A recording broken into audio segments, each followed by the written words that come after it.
I'm glad you're not in charge of the Digimon brand. People I would not trust with the Digimon brand. You, me, whoever the current president of Bandai Namco is.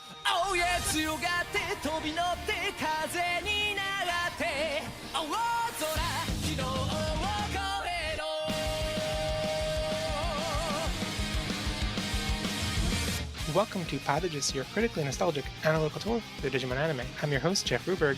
This week we are discussing Digimon Adventure 2020, Episode 9, The Ultimate Digimon Attacks. And my guest this week is the first returning guest, the host of the Maniax YouTube channel. He formerly ran the Tamer Union blog and currently runs the Digimon Card Network. Thanks for coming back on the show, Touya. Hi, I'm back. I'm back from the abyss, and I'm T-posing to establish my dominance over the other co-hosts.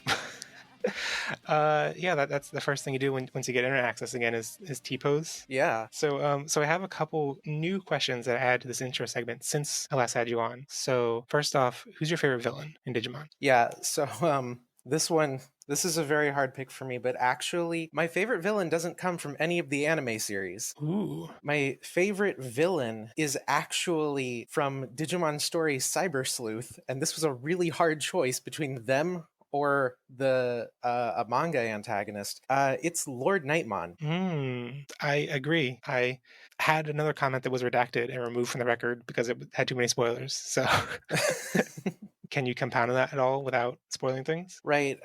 So I guess Lord Knightmon is like, they are a traditional kind of Royal Knight antagonist that like hates humanity in this game, but without like getting into the like big plot twists, you eventually learn over the course of the game that this is kind of motivated by personal trauma over something that Lord Knightmon blames the human world for, but it's not like, they're not actually a sympathetic character. They are just kind of delightfully genocidal. And there's an incredible complexity to like their, I guess, relationship to one of the player characters, because there is a personal revenge arc between Lord Knightmon and one of the human party members.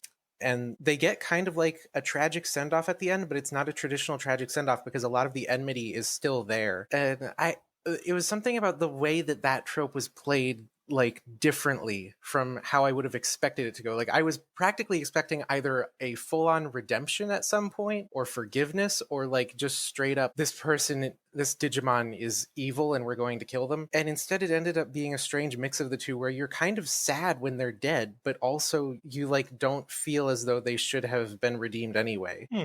I've been a little bit silent because I've been trying to look up. I've been frantically kosheroing away at my laptop to figure out. I can't remember in the English release of the game if they went with Crusadermon or Lord Knightmon. Well, actually, the answer is yes. Do they do both? They are, so like the game isn't dubbed, so of course the characters are saying Lord Knightmon aloud. Yeah. The lines that have text boxes but are voiced, when the characters are saying Jodo Knightmon, the text will say Crusadermon. But when you're talking to an NPC that doesn't have voice dialogue, it will say Lord Knightmon in the text. Okay. Cyber Sleuth has a bad translation, okay? Some of this game was clearly machine translated. That screams to me like someone did like a find all replace, but in one of two spreadsheets and didn't do it in both. Yeah. Or just two different tabs of a spreadsheet. Oof. Moving on. What's your hottest Digimon take? Oh boy. So like there's takes that are hot for the Digimon fandom, but blasé to like people. And then there's takes that are hot for everybody else in the world, but then the Digimon fandom's like, oh, whatever. Did you just have a hot take that Digimon fandom isn't people? Well, I don't know if that's a hot take or not. You've seen how we talk on the internet. A lot of times we sound like robots. The take that I think is actually hot for both is that I think Bandai needs to stop using their established localized names for things entirely and create a completely all new master localization Bible that ditches the 90s translations entirely. And part of this ties into the point I was making about Lord Knightmon. Like, that's not even consistently translated in the same game. But also, a lot of the names that people think are official are not actually Bandai official Digimon names. They were used in like one dub done by Saban or Disney or something like that, or they appeared in one piece of media and not in the broader canon. And also, like, Bandai Asia has its own names versus Bandai in North America or in Europe. And like, I think that a lot of these names they're remnants of a really bad time in anime when things had to be toned down and made more palatable for an audience that was kind of assumed to be stupid children. And I don't think that Demon's official name, according to Bandai, is Creepymon, and they've been consistent on this, that it is Creepymon. The only time he's actually called Daemon, I believe, is in the Adventure 02 dub, and like the Digimon fandom sticks by that as the official English name, but it's actually not. It's just confined to that one word. You know, I mean, you kind of have to, because the alternative of accepting Creepymon is just too absurd. It is absurd, but that's why I think that they should trash all the old localization choices and come up with a new one that is actually like that fits their modern direction. It's weird that I'm like playing Cyber Sleuth and Creepymon is in the encyclopedia. Yeah, it's. I see where you're coming from. It's tough because I can see a hesitancy to change historical names, but also what they do instead of just having everything be haphazard is even worse and presents that same confusion all the time. So it's like instead of having one big clean cut, there's just always confusion. And yeah, it's a mess. And my like mirror hot take, I guess, this isn't supposed to be for me to share hot takes, but what I hate about the situation, or what I find frustrating about the situation, is that in the void of there being any consistent stabilized official quote unquote dub names or like officially localized names, I just we'll get to in this episode because Orgamon, I hate a bunch of the I don't know what. Do you have a better term for like people call them subnames, but they're not subnames. They're the Digimon Encyclopedia, Digimon Reference Book. Yeah, the reference book names. This is what I mean when I say Bandai Asia, because this is the terminology that they use in like the Asian virtual pets and kind of there's English stuff that is being made for North America and Europe, and then there's English stuff that's being made for Singapore and Malaysia, you know? Mm-hmm. And these reference book names are stuff that is used in like I think there was an Asian English localization of the Digimon card game Alpha from like the Savers era, and they used those names there. Okay, yeah. See, I assumed that those names were like used in the reference book as like ancillary text that's mostly flavor text. I didn't realize that there was actually like releases where they were used. Oh, it totally is flavor text for like the Japanese audience, but then they use that flavor text as the actual official names and things. Yeah, like I wish. Yeah. Like the D Spirit toy and that kind of stuff. Yeah. Yeah, I just, in general, I find the trend of using flavor text like that made and written primarily for a Japanese audience as official names in English things as like it's never going to work, like, and it shouldn't be treated that way. Like the canonical example I think of outside Digimon is in One Piece, the author writes stuff in English occasionally and is never consistent with how he writes things in English. And so, you know, like fan wikis and stuff try to go by those names as being the official names, but it's like they're not consistent. And and like there's so much more scrutiny put into official English localized names that isn't put into those just like flavor text things. So yeah, but I guess Digimon has the opposite problem where like the official things are less consistent than the reference book names. So yeah, like some Digimon have 3 to 6 different names depending on which one you're talking about. I think about like how many times that Wikimon has had like I think this calmed down recently, but some years ago the article on Hackmon kept bouncing between his official name of Huckmon and his other name of Hackmon. And there was an argument that like Huckmon was the intended reading and that it was a literary reference like some other Digimon that had been made around the same time. And I'm sure the existence of another Hackmon in Atmon made that even clearer. Yeah.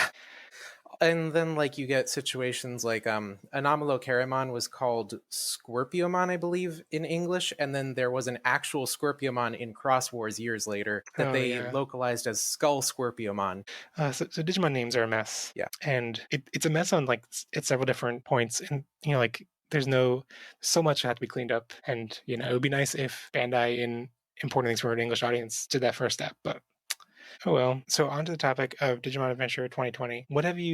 We last talked about episode 2. They were in the midst of Omegamon had just formed. They were about to take on Algamon. Lots has happened. Lots has happened? Lots has happened. Lots is singular?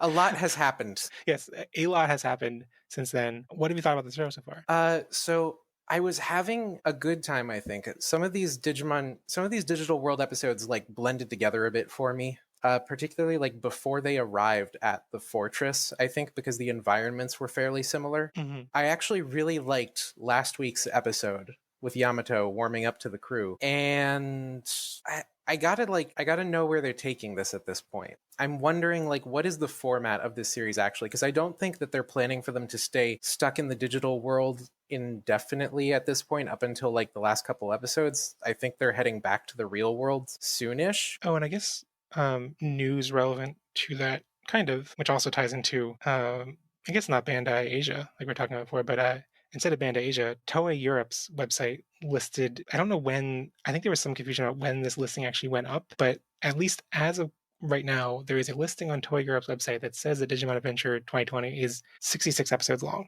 And I don't think that's the first time websites like this have had, especially Toei websites, have had incorrect information. But if that's an indication, to me, that screams that like they're not going to be the Digimon the whole time. But yeah. Yeah, this confirms that it's not like a short series, right? It's not going to be something wrapped up in 12 or 26 episodes. We are going 5 cores, I believe. Yeah, like the impression I'm getting is that the more I think about it, the more it seems like this like quote unquote Devimon arc. This like maybe it's like Devimon plus saving Tokyo. The 3 days they have to save Tokyo is the intro arc, and maybe that's 2 cores long, maybe, I guess. Well, I wonder, because they are like kind of remaking the original Devimon arc a bit, and they've got Ogremon there, although Orjamon is, as we learned today, a bit of a different character.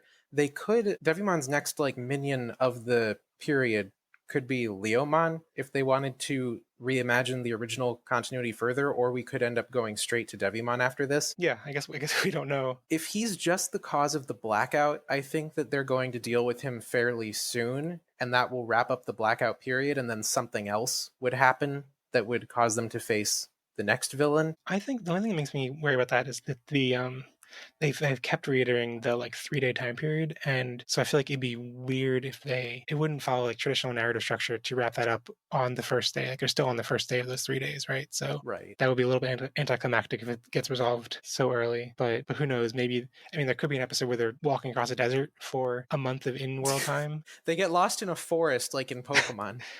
Oh, yeah. So before we talk about this episode, I want to do a little catch up talking about the Digimon card game, because when we last talked, we talked, I think, a decent amount about the card game, but it hadn't actually launched yet. So right. So I had to refresh myself on all this because I forgot about all these dates. So Touya was on the show. Episode 2 was, I released it on April 13th. And then Adventure 2020, the show itself, went on hiatus a week later on the 20th. And then the starter decks came out on the 24th. And they were the Taichi, Yamato, and Takura starter decks.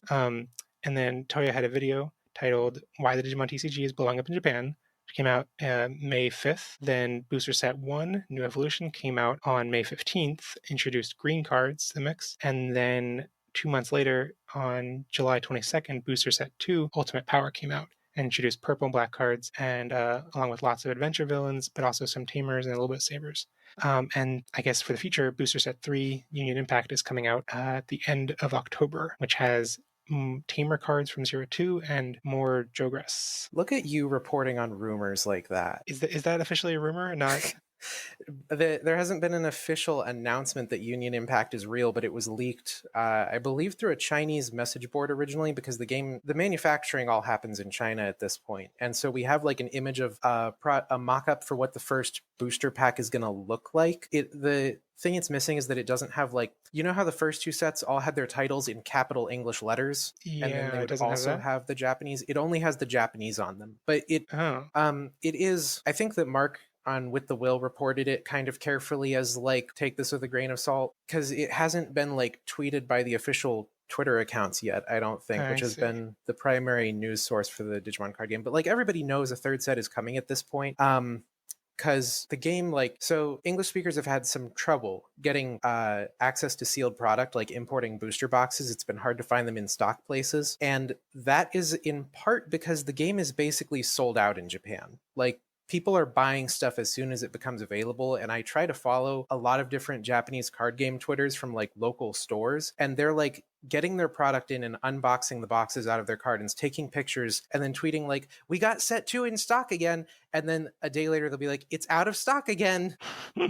So, and one of the concerns I remember we had in April was like, oh no, is the coronavirus going to kill the momentum for this game? And I guess on the one hand, Japan has, for the most part, their lockdown period has mostly ended by this point, which yeah, it really shouldn't. but No, it shouldn't. The official, so if you look at like the chart of new coronavirus cases in Japan, we talk about a second wave in the West, which is not a thing. Like we've had one continuous wave basically.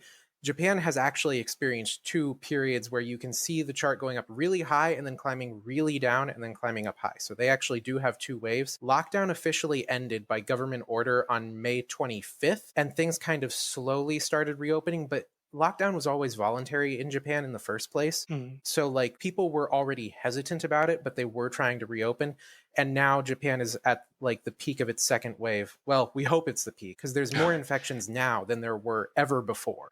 Yeah, so on the one hand, I guess this is good because it doesn't seem to have killed the wave of this card game, but it's not good for the country or the people. No, and like with the card game, I think that Bandai might be underproducing actually to take into account the fact that demand is lower during a pandemic and children are not like in card shops really. However, I should point out that like, so I've been compiling a report on Japanese Digimon card game tournaments, like amassing statistical data for each month about which decks are topping the most and how many tournaments have actually been held, both because they're holding tournaments online too. Oh, really? Yeah, Japanese players are doing them over Discord. Huh. And actually, Izazin, the big Japanese tournament reporting website, where people like they set up their tournaments and they sign up and then they go to the location where it's being hosted and then the results get reported after the fact by the organizer. Izazin had to add online tournament as an option for the venue location in April. And they've been around for like several years by this point,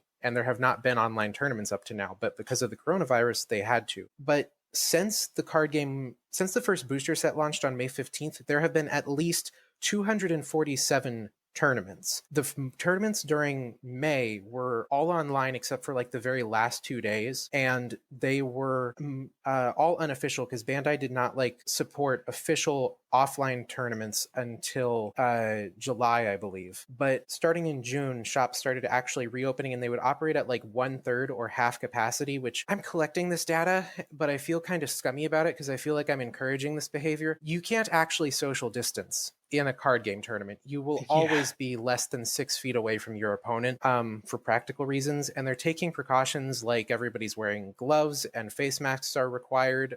Some of the fan tournaments are handing out face masks as a participation prize. Some shops have set up barriers between players where they've got like a big plastic raised barrier between them where they can see each other through it, but it's supposed to help stop transmission, and we have more cases than ever before now. It's not actually like the card shops aren't solely responsible, but they're not helping either by having these events. Well, that sounds like at least some of them are trying to do it as responsibly as possible, which is better than just pretending that it's not happening. And yeah, that's better, but I don't think there is a way to responsibly have in-person face-to-face tournaments right now. There's no cure and there's no vaccine. Because I want to actually cover Adventure 2020, not make this just a card game podcast. Where are you currently sitting in terms of like hope for an English release? So I think the fact that they are standard size playing cards is a decision made for the international market. They are actually hurting themselves by not having these be mini sized, because when you don't print cards that are mini sized, you're missing out on the card ass market, which is big in Japan. You are also missing out on sleeve compatibility. And this is a weird thing that like people that aren't from card games don't think about. But by going in on the playing card size, the standard size trading cards, they're optimizing this game for a global release because people in other countries really like the standard sized cards. But like Bandai was trying to convert their Battle Spirits Digimon players to their Digimon card game. When the Digimon card game launched, they had a promo campaign where when you bought the Battle Spirits booster boxes, they came with promo packs for the Digimon card game. And like the Battle Spirits players cannot take their Battle Spirits sleeves, their Digimon Battle Spirits sleeves, and put them on their new Digimon cards. They have to buy new sleeves for it. It's a small thing, but it is a like barrier. And that also, Bandai did actually put out an official English, I put translation in air quotes here, website for the card game that is directed largely at the Asian market. Like to get at it, you have to say, if you're not like stumbling on it through Google, you have to basically say, I'm from Singapore, I'm from Malaysia, I'm from Thailand. And then you'll get this Asian English Digimon website that looks like the Japanese site, but things are, I think it's machine translated with like a custom word filter, and then somebody is going in after the fact and touching it up because it's kind of very awkward English. But you can go through the card list and it'll have the cards kind of translated They ignore like a lot of the keywords. Like purple has an effect that I think was what Michizuru. That it's whatever the Japanese word for Pokemon's destiny bond is. That's the effect that like if the Digimon dies, it also takes down the attacker, right? Yeah. I think that I actually just called this fatal bond when I'm still plugging cards from the new set into my website because I just got internet access again and I've been like working like a madman to get things done. But like those keywords aren't translated on this website. The effects will be translated and you end up with weird situations where there's like the keyword's not translated, but its effect in parentheses is. So there's just a parenthetical text floating around next to nothing in this. And there's weird mistranslations. Like they wanted to have Digivolution for evolution, but they called it like Digivolution or something on every single card. And the manual also, their English manual they put up there contradicts what the card effects say. Like I think the manual says rest for the rested position and the card effects say suspended, but they're trying. Like I think that there are plans for global localization. It's just that the game came out in a pandemic and it still might take, it probably would have taken a year anyway. Now, who knows? Okay, so that's something I was also wondering. Is that like a standard time for a game like this to like a lag time before it gets a global release? Yeah, that's pretty standard for the most part. I can think of very few games that have had simultaneous global releases in both English and Japanese and other languages or other languages. Bandai, for example, back in 2010 localized their Battle Spirits trading card game for the English speaking world. And in Japan, it came out September 2008. In English, it came out August 2009. So almost exactly a year.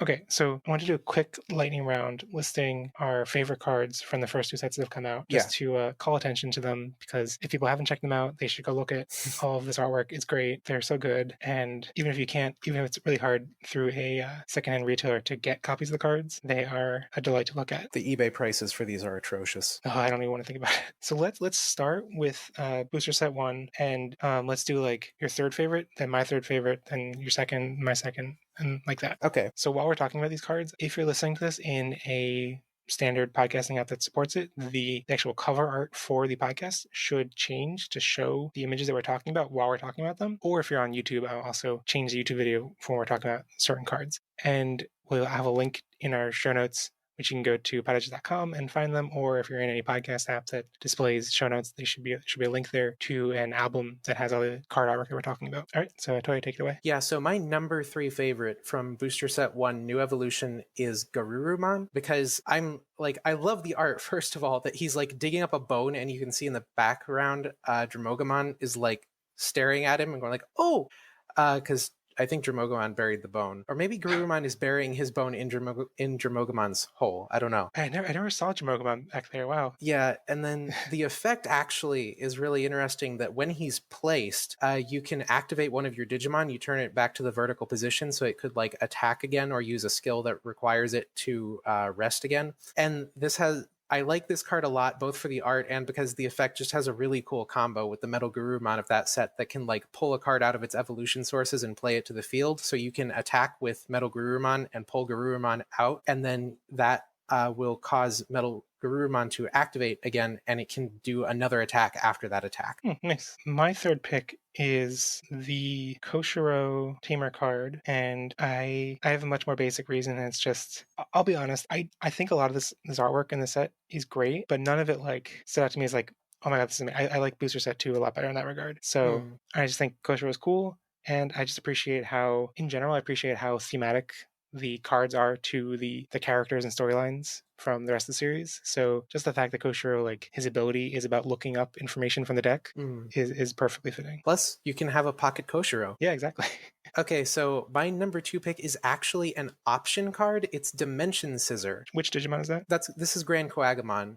But the effect of Dimension Scissor is pretty interesting. That when you use it, so you choose one of your Digimon, and until the end of the turn, that Digimon gets an effect. When this Digimon destroys an opponent's Digimon by battle, activate it. And this effect isn't like a one-time thing. It's like if your opponent has 4 Digimon that attacked last turn out. And you have Digimon that's stronger than them. You can use Dimension Scissor on them, and you can attack one of them, destroy it. You activate, attack another one, destroy it, activate again, attack another one, and it keeps going until basically there's no more valid targets that you have. It's a really cool card, but you kind of need like the setup to use it right.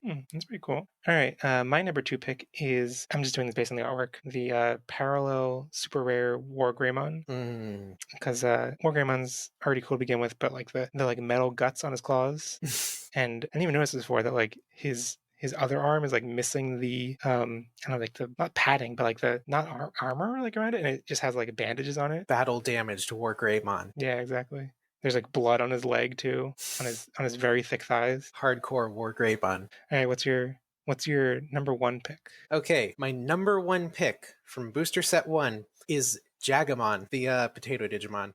So Jagamon in this artwork is like walking down a little trail with other Jagamon bouncing behind him, but like it's cute. But the thing that I actually like is, again, the effect that when he attacks, you reveal the top 3 cards of your deck, and you can evolve him into any level 6 Digimon that you find there without paying the cost. And this has actually become the basis for a really interesting rogue green deck that the goal of it is basically to get onto Jagamon and then use Jagamon to transition onto any of the possible level 6s. And the ideal target for it is basically Rosemon, because if Rosemon is on your field at rest, and you are attacked, Rosemon can then rest one of your opponent's other Digimon, and it basically reduce the number of attacks they get that turn. But he also has like more possibilities, because it doesn't have to be Rosemon. You could also go into Grand Coagamon, or from the new set, you could go into Algomon, and it's just going to get more cards it can go into as time goes on. That's pretty cool. I feel bad that all my reasoning is about artwork and not the actual gameplay, because I haven't had time to actually like learn and play the game very much.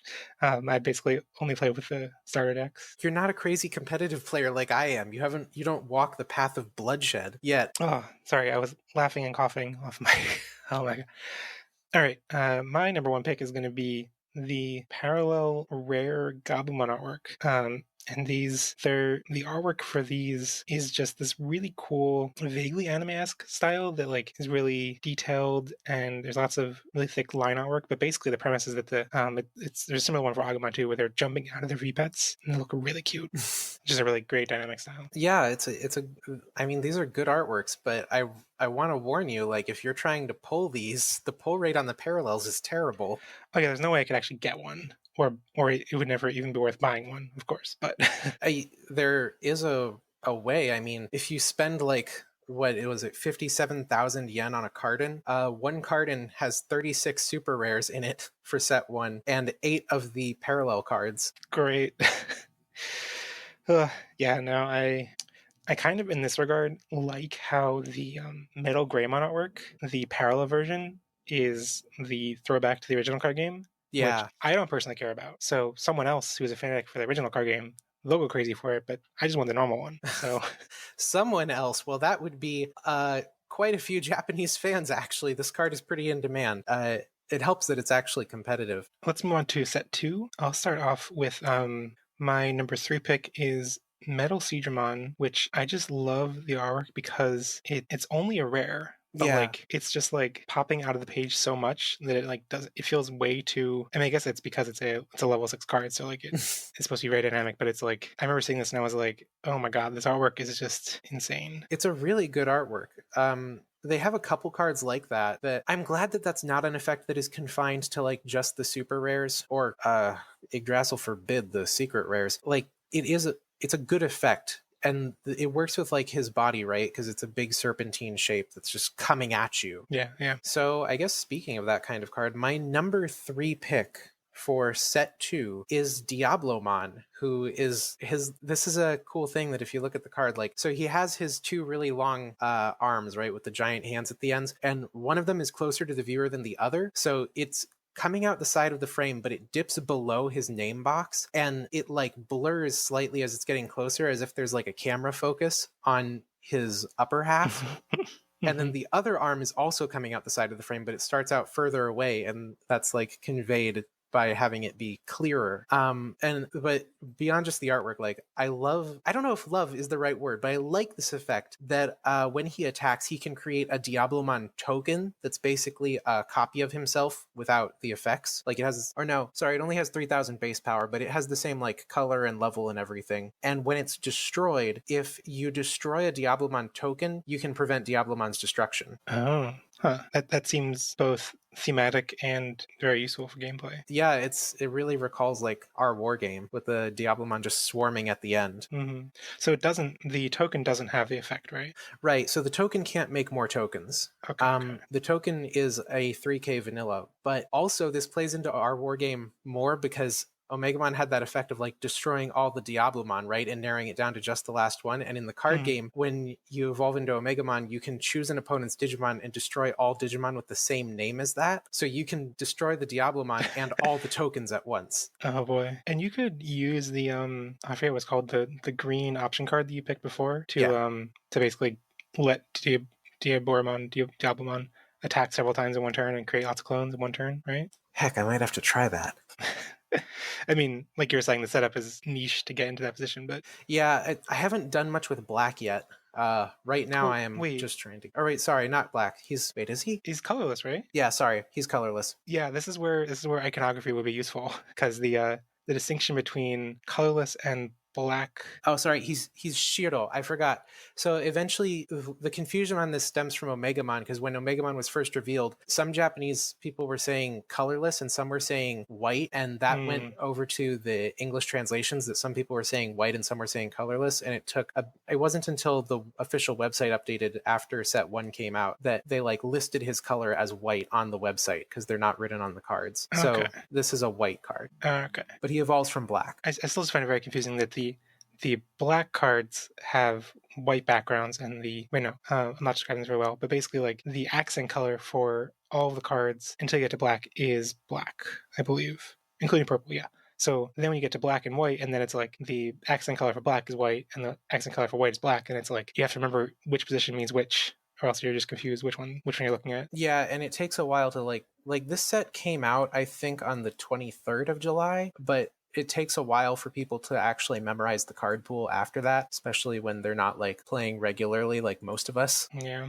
All right, so my number 2 pick is the common Pumpmon/Pumpkinmon, and his artwork is just fantastic because it's like this cute little Pumpkinmon at the arcade just playing by himself. But his effect, I guess his evolution source effect or whatever it's called, is that when he is destroyed, he lets you draw cards and then draw 2 and then discard 1. So effectively, he always gets destroyed with a partner. So little shout out to Gutsumon there. They go to the dungeon together. Yeah, that's cute. So what's your number 2 pick? My number 2 pick is All Force Vidramon, which is Blue's super rare in this set. And in terms of the artwork, like he's doing that thing where he's coming out of the frame again.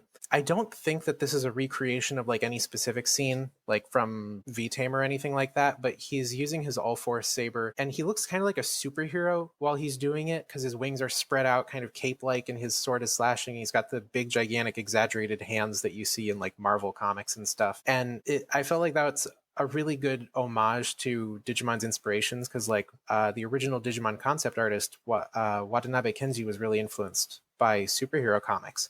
And then with his effect, okay, so the Vidramon series has like a whole theme that they have effects that activate based on having a blue Tamer card in play, which I think is again calling back to the 100% combination of Yagami Taichi and Zero Maru in V-Tamer 01. And All Forces is during your turn, when your blue Tamer card rests, you can activate All Force. So you could attack with All Force Vidramon and then use your Tamer card's effect that rests it, provided you have one of the Tamer cards that rest, and then that will cause it to activate and you can attack again. And then its second effect is a once per turn effect during your turn that when it becomes active during your main phase, you gain 1 memory. So you gain additional memory to like, for people that don't know in the Digimon card game, the memory gauge is shared between players. And like when it goes to the opponent's 1, their turn begins. So by increasing your memory, that's actually increasing the number of costs you can pay this turn before it becomes the opponent's turn. Yeah, that seems pretty flexible. Yeah.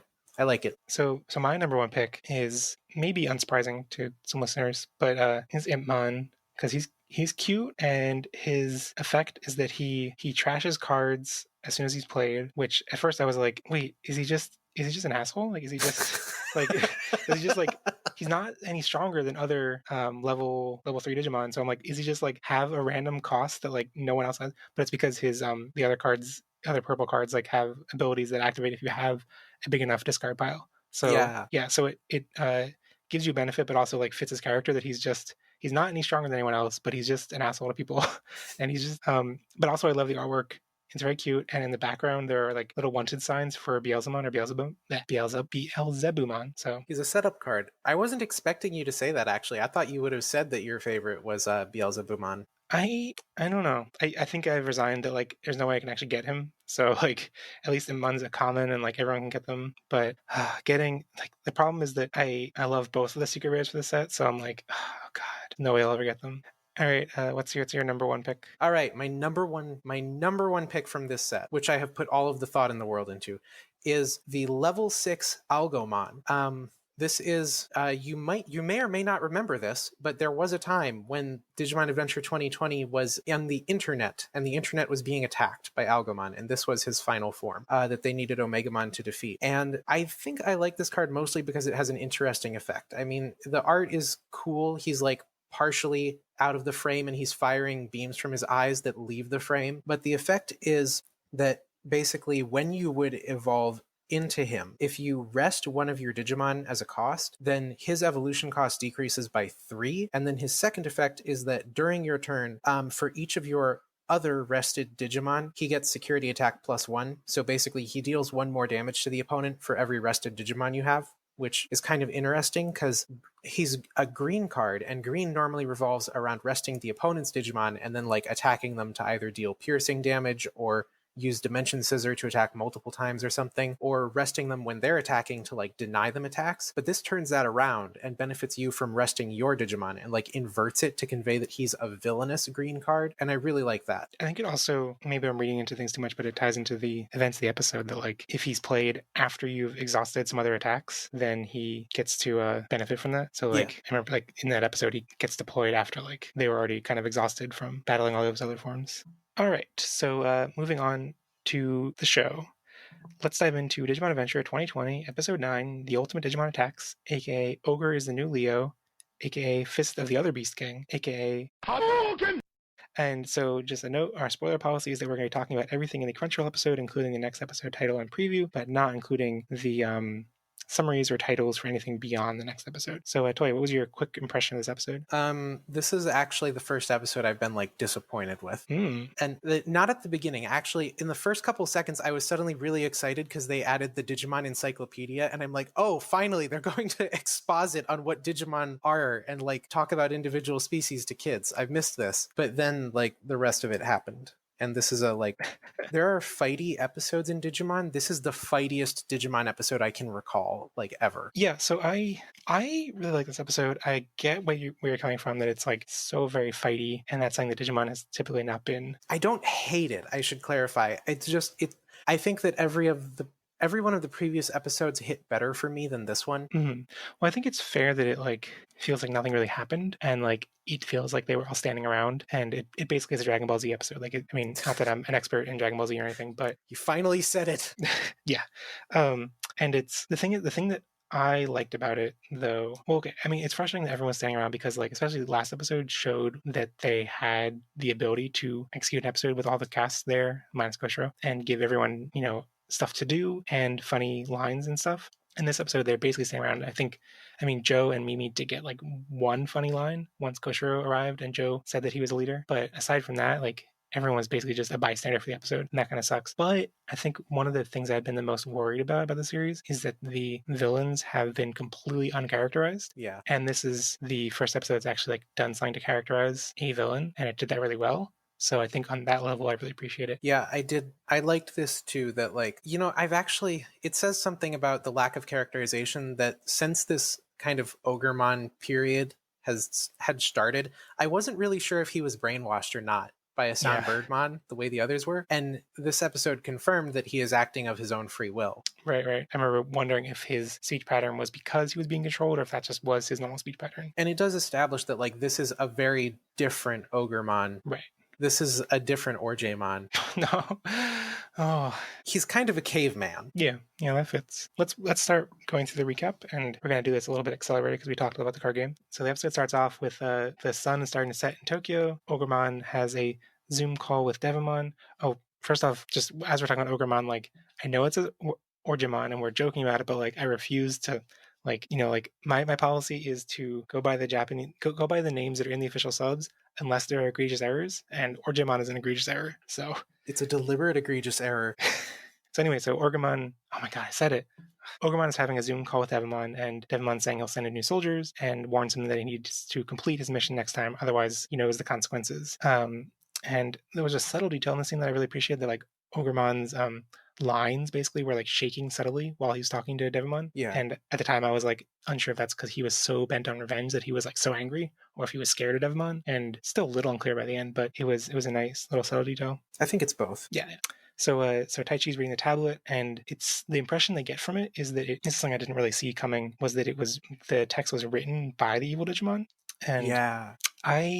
So there's something, we have a lot of translation related topics in this episode, don't we?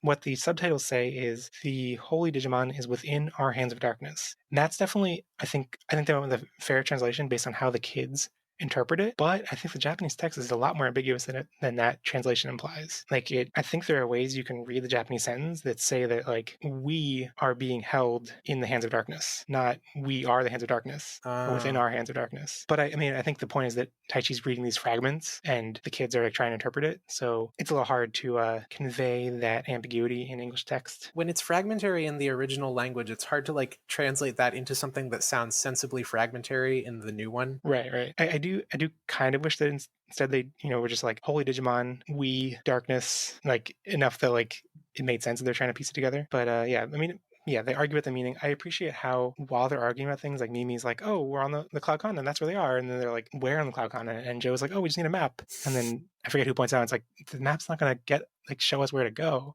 Like, I appreciate this argument, like even Joe like chiming in that Mimi is being silly. Joe is also being silly. They are kids with kids logic. They don't know what they're talking about, and it makes them feel like real characters. Until Ogremon attacks and fakes them out, and then insists that insists that Agumon digivolve first, and then the Corgemon swarm attack. Gabumon evolves, and no one else is allowed to, just Gabumon. He's the only one who gets permission, and then once Gurumon's there, he does nothing to help until they're saved by Kabuterimon, and then the romantic swelling music plays as Koshiro lands until Kabuterimon poses and does a... And do you know what this was referring to? Like, he does that weird pose, and I was like, there's a shamisen that plays? Shamisen? I'm not sure which traditional Japanese instrument that was. Oh, was he doing like...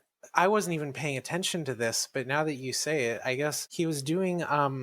It was a thing they do in kabuki, I think, where they do a dramatic pose that, like, the musicians accompanying it, I think, are supposed to play a certain chord while the actor does that. So... Was it called a Karen? Okay, I thought it might be kabuki, but I wasn't sure. I know so very little about kabuki, so... I only know what was required for my conversational Japanese class, but one of my instructors was a kabuki geek, so... I only know what was featured in that one episode of Digimon Tamers, so that's nothing. Yeah, it is Keren. G-Show calls it playing to the gallery or showing off, but it's a formal thing that the actors do. And I think that might have been what they were doing in this, but I'm not actually that familiar with it. Anyway, so Corgemon charge up a big attack, and then Ogremon blocks it with his Haoken, and then the Corgemon leave, and Ogremon's like, the match starts now. So now we are halfway through the episode, and the battle the episode is all about is just starting. Yeah, I feel like this first half of the episode, it's like nothing particularly felt like it was dragging on so long, but then once the act break came, like the interstitial played, and I was like, the episode's half over and nothing's happened. Yeah, like when Ogremon attacked them at the fortress, I kind of had this sense that, oh, okay, nothing's allowed to happen this episode. They're just going to fight. But I was also a little bit hopeful because Digimon has already made me think of things I assume they're going to do, and then they do something else. And I guess the surprise here was Ogremon making this personal and staking his pride on things, and then refusing help from Devimon's soldiers in order to have his personal... Because he says, like, basically in his caveman speak that Greymon broke his horn, and his horn is his pride, and he is fighting to get his pride back. Right. And that was like the kind of the twist here. And it's more, that was like how I finally knew that this is not at all the kind of Ogremon that we were getting in Adventure 99, where like I assumed he might have been the same sort of take on the character, but just brainwashed, but he's not brainwashed. He's just ugh. Yeah, and I appreciate this. Like, it felt totally natural. Like, I expected him to come in and be upset about his horn, want revenge, and then like none of this was like it was a surprise, but not in a like out of left field kind of way. Right. Which is the best kind of like you could have pieced it together, but not exactly kind of thing. And there's some foreboding tension when the Digimon flee, and then everyone's happy about it except for Kushiro, who was obviously like, I don't know if this is over yet. And then 14 minutes in, the battle actually starts. And I know that like framing this entire episode around this battle is not great for general pacing and enjoyment and stuff for a lot of people, but I think it was cool how they were pretty equally matched. And they just the battle went through so many different sequences of them trying out different types of things. I tried to make a list of everything. There's club hitting, wrestling, punching, biting, more wrestling, claw jabs, kicks, tail whips, wrestling so hard that they create lightning in the end. It all goes by pretty quickly. So I assume it's really expensive to animate, but even just the choreograph, like this is more choreography in a fight than I think Digimon's ever had. And that's cool. I mean, it's not like what people go to for Digimon though. So I mean, I am somebody who does enjoy the battles in Digimon a lot, and like one of my favorite Frontier episodes is the fight against Caribimon, which goes through a lot of different sequences. Even if it does basically just turn into Takuya and Koji wailing on him. But I wondered, because this fight, they did use some tricks to like draw it out a bit, like flashing back to exchanging fists from all of 5 minutes ago, I think. So yeah, so like when Sora and Mimi are like by that point when they're clashing hands and their lightning's coming out of them, Sora and Mimi comment on how they seem to be having fun at this point. And I checked the time codes in this, and this is outrageous to me. At 15 minutes and 45 seconds, they flash back to 14 minutes and 55 seconds. They flash back to 50 seconds prior. Like, it's less than a minute earlier. Like, when I was initially writing up my notes for this, I was like, oh, it's pretty egregious to flash back to earlier in the episode. They flash back to less than a minute earlier. I think that they are, like, it doesn't feel good to say this, but I think they're stalling a bit, and I'm not sure why. If I don't want to give them the excuse of production troubles, but there probably were some along the lines, because they're not used to making an anime in the way that they have been, and all of the companies that like are actually being smart about this are trying to work from home as much as physically possible. But like, so they basically did a Dragon Ball Z pummeling sequence with that, and then they flash back to it, which is a sequence like that's a technique that DBZ would use to drag out its episodes, which led to the whole infamous "Are they off Namek yet?" And also when they're like grappling and lightning is coming out from them, I meant to go back and watch this like more closely to double check, but it seemed to me that what they were actually doing was they had a static image of them grappling that was being shifted left and right slightly as the camera panned, and then the lightning around them was actually the thing that was being animated to move. And I mean, these are interesting techniques, but it reads to me as if they're trying to draw this out because they need to stall for an episode for some reason. I mean, to your point about like working under these production conditions, I think if this is the sign of like there being a lot of production trouble behind the scenes, I think it's a very competently put together product still. Yeah, it is. Compared to some maybe recent examples of Digimon OVAs that I will not name. The ways in which it may be like, it only like, it's enough that we have to like speculate on like, maybe this is, you know, affected by it because it still looks and sounds great and feels great in most ways. I think another on that angle though, like the Digimon Encyclopedia though, like it's hard for me to see that and not be like, especially compared to more recent or some other recent examples of Digimon media, like in what I recall of them in Cross Wars and in Knightmon, the sequence felt just like reused footage. Yeah. With like an image of Agumon on a differently designed background. I don't want to come off as like overly negative on this. I'm criticizing this because I think that this series actually is a really good series that deserves to be examined closely. But yeah, with the extended opening with the encyclopedia on top of the regular intro sequence after the opening song. Wait. So there's the encyclopedia, there's the explanation of the premise, then there's the opening, then there's a recap, and then the show starts, right? I think that's everything. Yes. Yeah. It feels exhausting by the time you start the episode. And I do enjoy the dynamic of Ogremon fighting for himself and the fact that like I think he kind of knows he's screwed at this point, that he can't beat all of them, and so he's gonna get probably killed by Devimon, but he can fight this fight and take back his pride and go out on his own terms. Yeah, so I think like we were saying about like this feels like an episode that's just stalling, and I think that maybe that's fair in terms of the broader plot, but in terms of like especially compared to what I've heard of the worst of the Dragon Ball Z sequences that this feels like, it's not. Like, to me, it did not feel like a stalling episode because in the end, we got so much insight into Ogremon. And by the end, I was like, okay, that felt like an entire story arc for this character that, you know, was on par with the other character introduction episodes we've gotten. So on that level, I feel like it, to me, was satisfying. Yeah. And the sense I get from like Dragon Ball Z episodes is that they're basically like the kind of trope we're talking about is I've heard stories about like they had to pad out the series so much that like they had to convert a couple panels. I think even I've heard a single panel into an entire episode of the manga. Like take the manga, take a couple panels of the manga and turn that into an entire episode. And this, was not that. This was like, okay, the broader plot didn't move very much, but like we got an entire little bit of a roller coaster with understanding Ogremon. Right. And it's not like it's not badly animated. They're using their resources effectively and creating something that's still like visually interesting. But there were parts of it that I felt didn't work. Like specifically when they do the Dragon Ball Z thing, where they get up close and they fight a bit, and then they pull away and they have a beam war. Except the beam war this time is Greymon's, is it Nova Blast in Japanese? I think it's Mega Flame. Mega Flame, right. Yeah. This is back to the dub names point.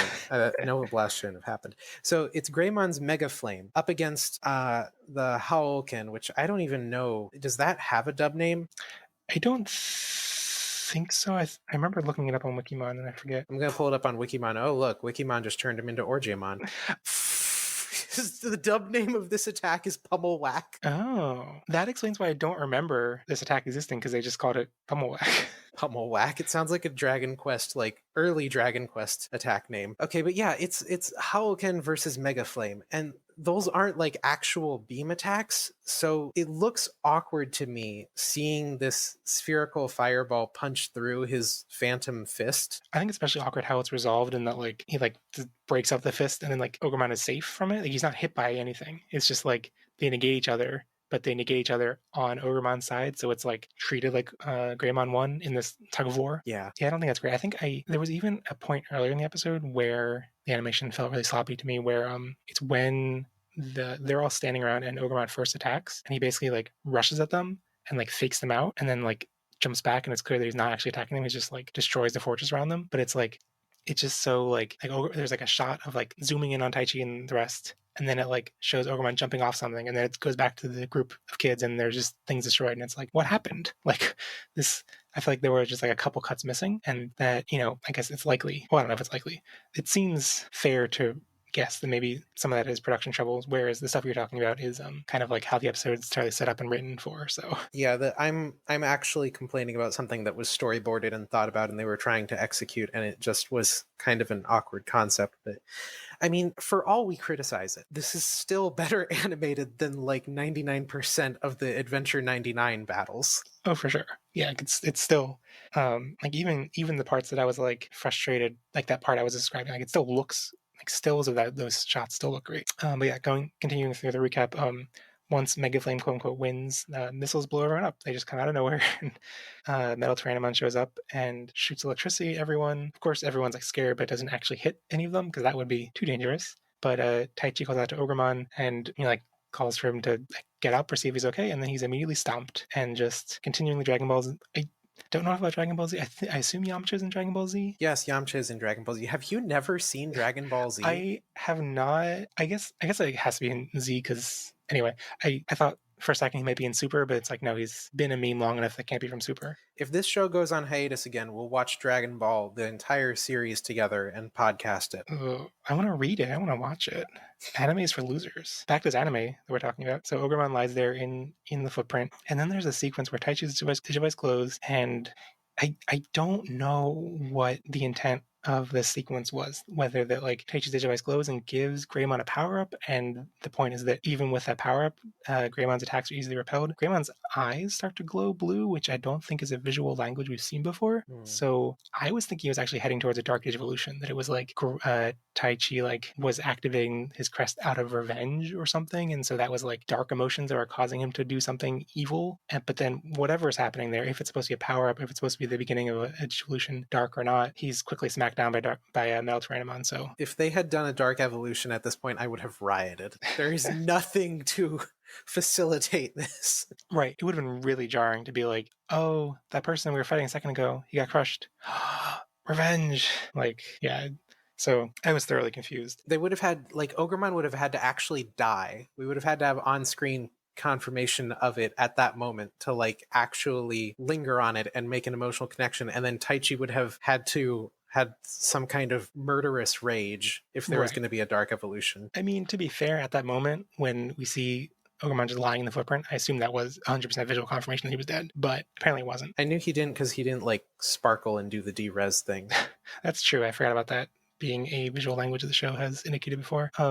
But yeah, I think Taichi would have had to like go into a extreme rage for that to have felt earned. But yeah, so Metal Terramon's about to blow up Taichi and Agumon, and Ogremon, I guess this is like his like the opposite of the like I forget what the trope is generally called, like the point of no return, where a villain, like when Ken kicks a puppy and it's like, okay, he's clearly extremely evil, he can't be redeemed. But I guess that doesn't really apply to Ken because he is redeemed. But anyway, well, with Ken, he was just kicking the dog, but you're thinking of like a moral event horizon, right? Right, where they can't return from that point. So Ken was the worst example to bring up there. But so this is kind of the opposite of it, where it's like, okay, before Ogremon defied Devimon's orders by, pushing the Coromon away, but by like directly attacking Metal Terramon, I think that's like, explicit outright rebellion. And so he interrupts them and realizes he's been replaced. And then I actually thought this moment was really good.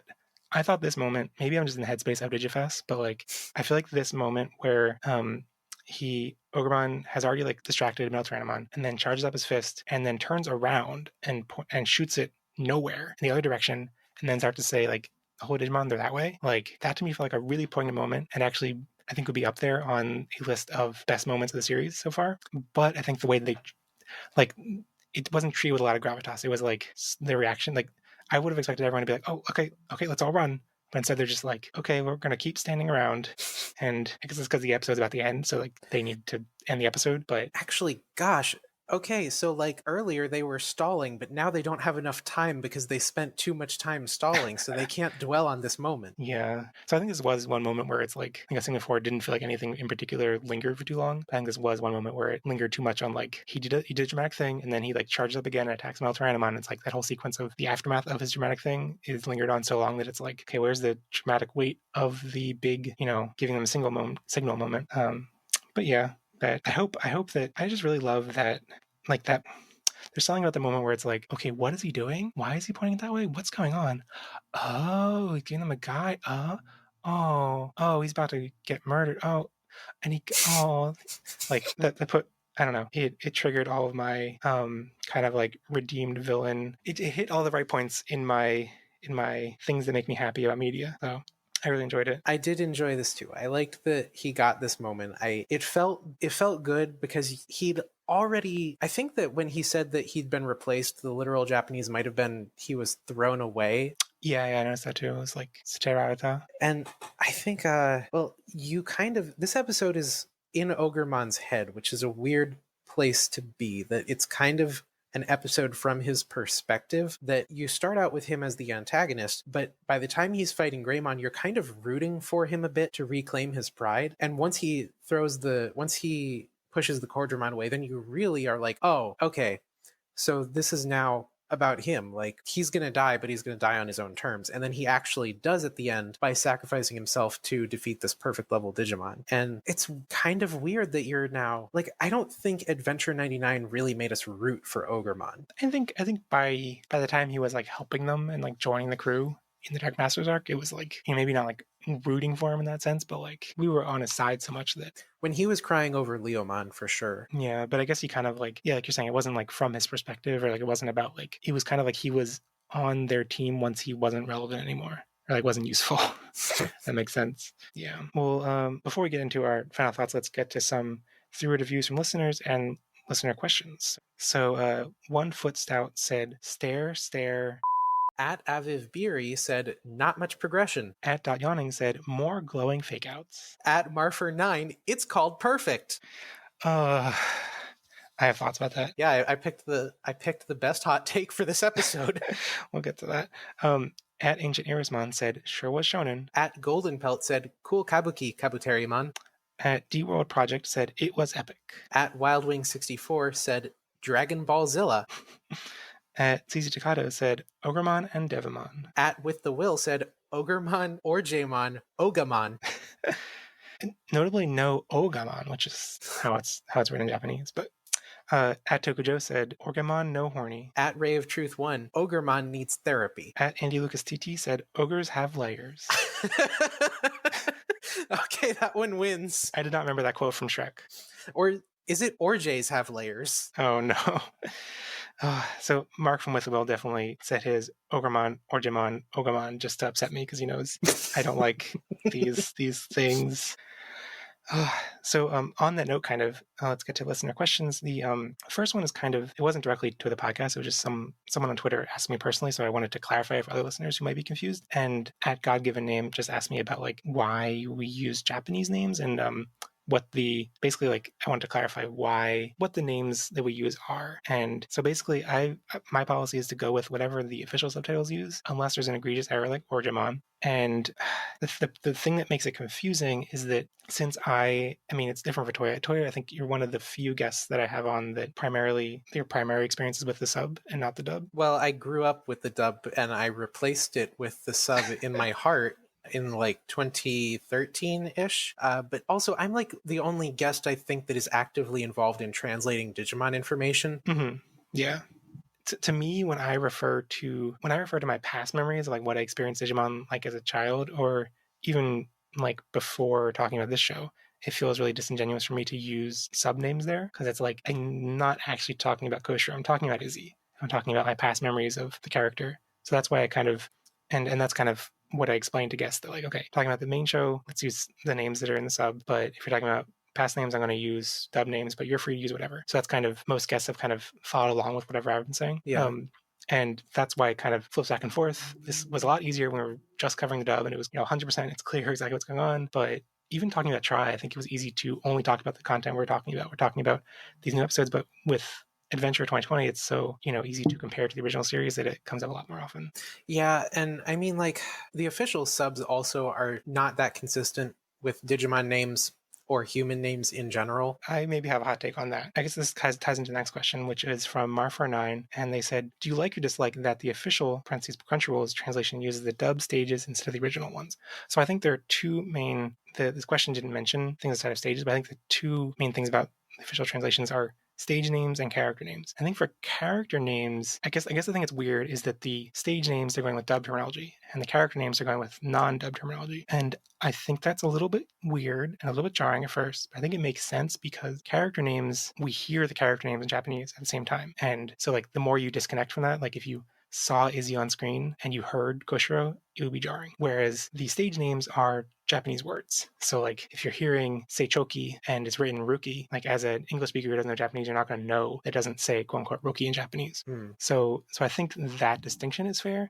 But like the general ethos of choosing either one for both of those things, like I don't know, I think on the one hand it would be easier to talk about if I'm actually curious your perspective on this, because the stage names, the way that we refer to them as like the sub names, that's not like canonized in any official material, right? It is. There are it's not normal to see it because like the Bandai Asia translations will say like mega, but there are some sources that provide official English translations of the Japanese level names. I believe that I think the reference book might be the source for this, but I don't remember exactly because it's been like 6 years since I learned of this. Well, I'd be curious to hear from listeners if they can point to any sources, because when I've looked it up, like it's usually like on Wikimon, it's listed as like, here is the Japanese term, here is the translation, and it doesn't cite sources for those translations. It's just like, here's the direct translation. So I don't know. Well, and that's because Wikimon is taking it upon themselves, like, it is the wiki that is better about citing sources, but in a lot of cases, they are taking it upon themselves to translate stuff themselves. Like, right. The reference book, there's no official English translation of the reference book.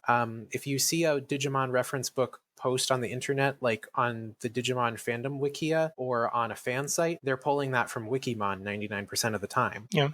I am frustrated with the way people talk about the sub names as if they are like extremely official when they seem like 99% that they're the fandom convention. And maybe there are some materials that Bandai Asia has used that use them. But aside from that, it's like the fact that like these are like general words in Japanese that don't have a, like exact, like kanzentai for ultimate. The dub term is ultimate. The commonly accepted sub term is perfect. But like there are, like they're saying perfect body more directly. And Kanzen being translated perfect isn't the only translation for perfect. Right, it can also be complete and some others. But the rationale for Kanzentai, as far as I'm aware, actually comes from the fan translation attempts at V-Tamer, which go back years, because in V-Tamer, they describe the perfect level when expositing on it for the first time. An antagonist they use kanzen, I believe, as an adjective to describe themselves as perfection. Which is kind of how the Valdermon voice in the monologue that they flash back to in this episode, it describes the forms. And I think I'm not 100% sure on this, but I think they referred to the child and adult stages like directly by name, like Seichoki and Seijukiki, but they didn't say Kanzen Tai, they said Kanzen na Sonzai no something, I think. Yeah, it was like a perfected existence. Right. And well, what I'm saying is that basically there's a rationale for how the translation is used. But I think that rationale is like, it's not hard to say that like a perfected existence, like you don't have to stretch very far to say that is the same meaning as ultimate. You know, like I think there is a trend in the community to treat the dub names as abhorrent in this regard, for the stages at least. Like, not going to get into like how inconsistent they are for the Digimon names, but like I don't think the stage names differ that far from the Japanese that warrant so much vitriol. Well, and I think that part of this actually goes to the reality of the fact that the Digimon fandom operates a lot online, and this is a global community where people who actually have different language dubs are coming together and talking about it in English, even if English isn't their native language. And it is a lot easier for that community if everybody has a baseline terminology. And so what do they look for when they're looking for a baseline? They look to the original language it was made in, and they look to Japanese and translations thereof. And the dub terminology, I think, is... yes, you can stretch ultimate to mean the same thing as Kanzentai. But I think that when people say ultimate, they think of it in terms of final, which is part of the reason that we gravitate towards it as the translation for Kyukyokutai instead, the level 6s. I think that same argument applies to perfect. You know, like the idea that final, like the idea that there shouldn't be something past ultimate in that it's final. Like, I think that same concept applies to perfect. Like, perfect to me conveys an even stronger sense that there's nothing beyond this point. And so I think it's inherent to that form that it seems like it's the ultimate, seems like it's the final form, but it's not actually. And I think that exists in both using the word perfect and ultimate. But then you get into the fact that mega itself doesn't really mean anything related to something beyond perfection. Right, but it's. I mean, I don't think ultimate quite does either. It's just the thing that frustrates me is the sense that like there is, and this is like more of a philosophical translation ideology kind of thing, that like there is no 100% correct or direct translation. So no, like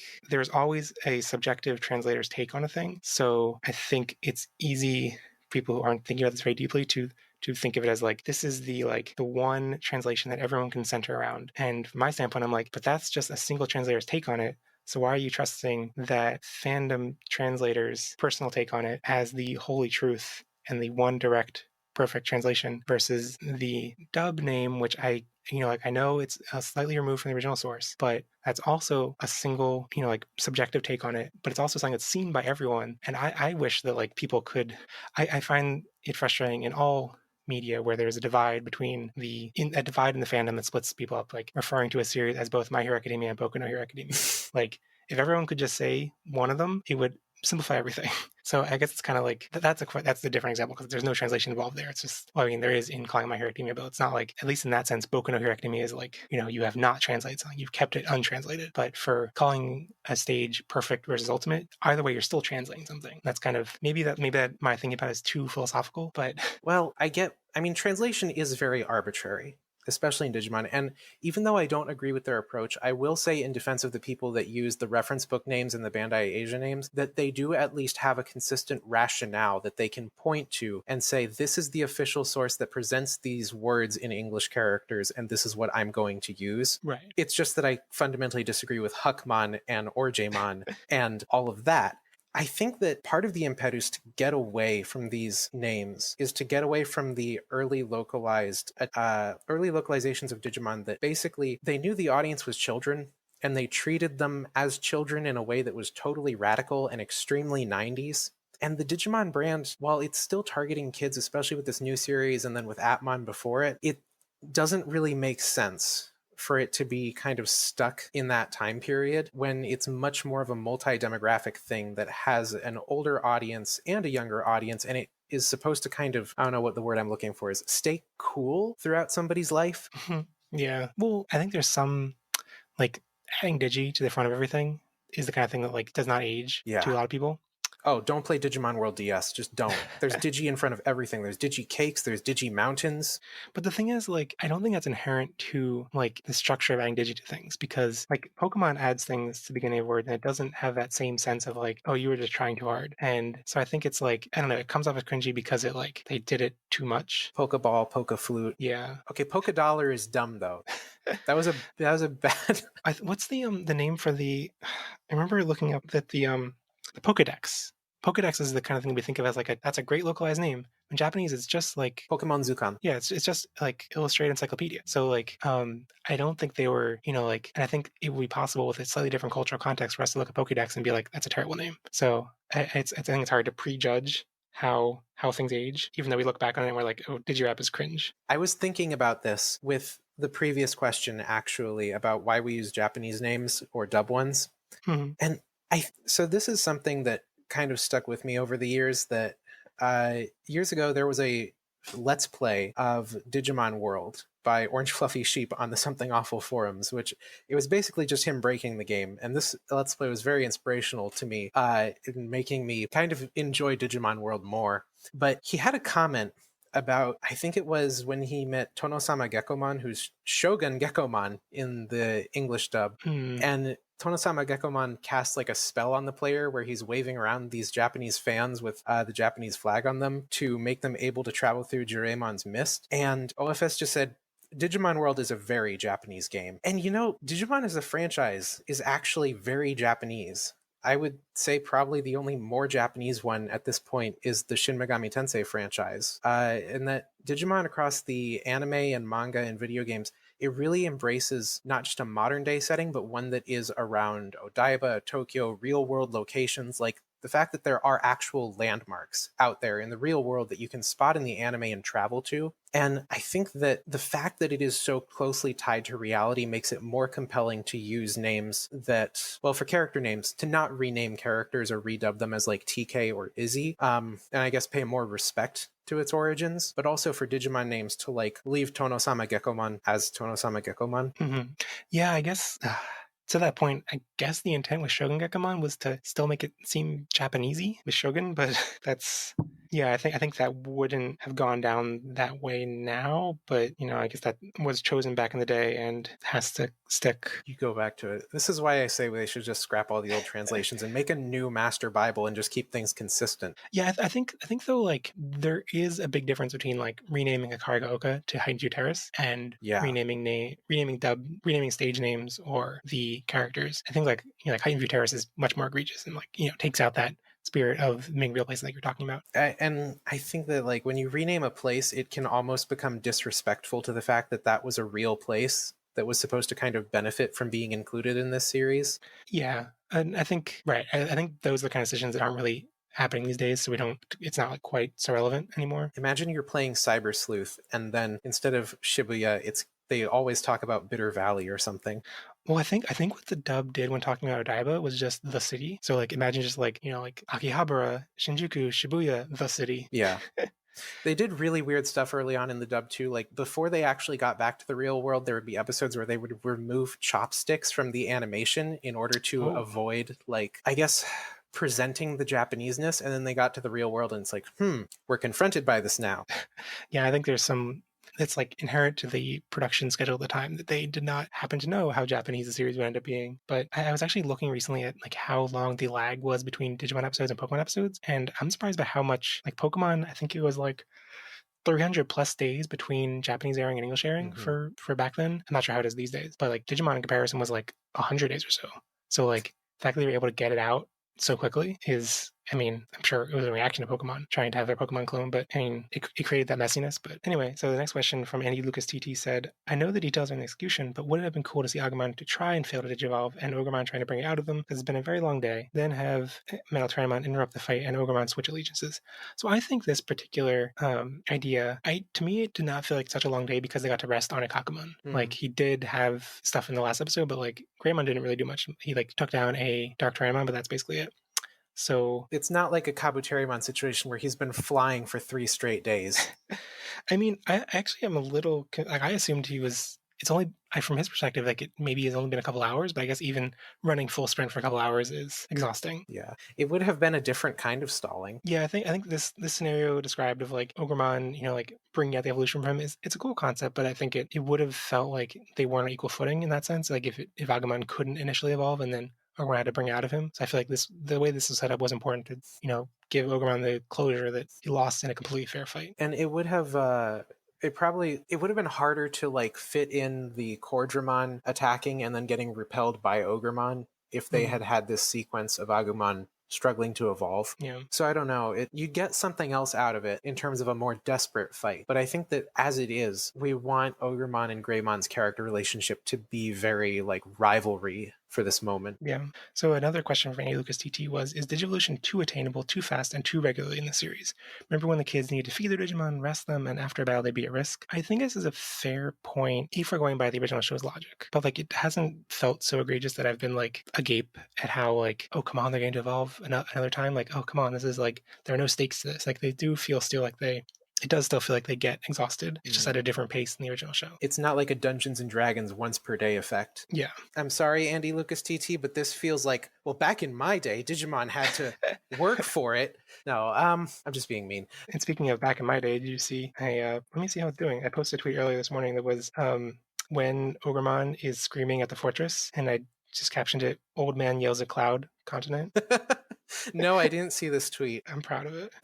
Good job. I think that with the evolution, like, I like what they're doing with the evolutions right now. And probably I would not have disliked this episode as much if actually the other kids had evolved and gotten in on fighting too. Like if they had been fighting the Cordramon around Ogremon and Greymon, because I didn't like how passive they were. Right.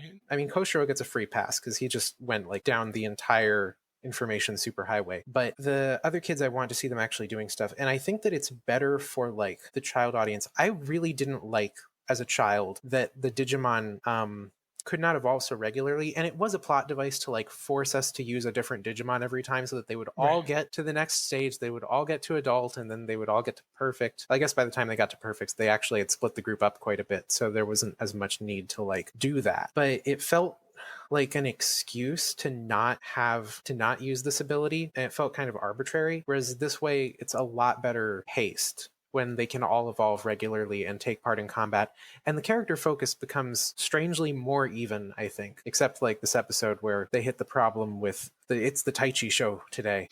Right. Like I think as a viewer experience, like when a threat arises, like Digimon come attack, your natural reaction is like, okay, who's gonna, how is Gabumon going to help out? How is Palmon going to help out? And if the answer to that is always like, oh, well, they already fought earlier today, or they didn't get fed earlier today, it kind of like dampens the mood and like isn't a fun answer, So like, and I think that's one area where this episode didn't do very well, because it's like, oh, well, why? Like, when's Gabumon going to attack? Like, Gabumon got to evolve and helped out a little bit, but like, when are Palmon and Goemon going to help out? And Piomon, I guess I should remember she exists.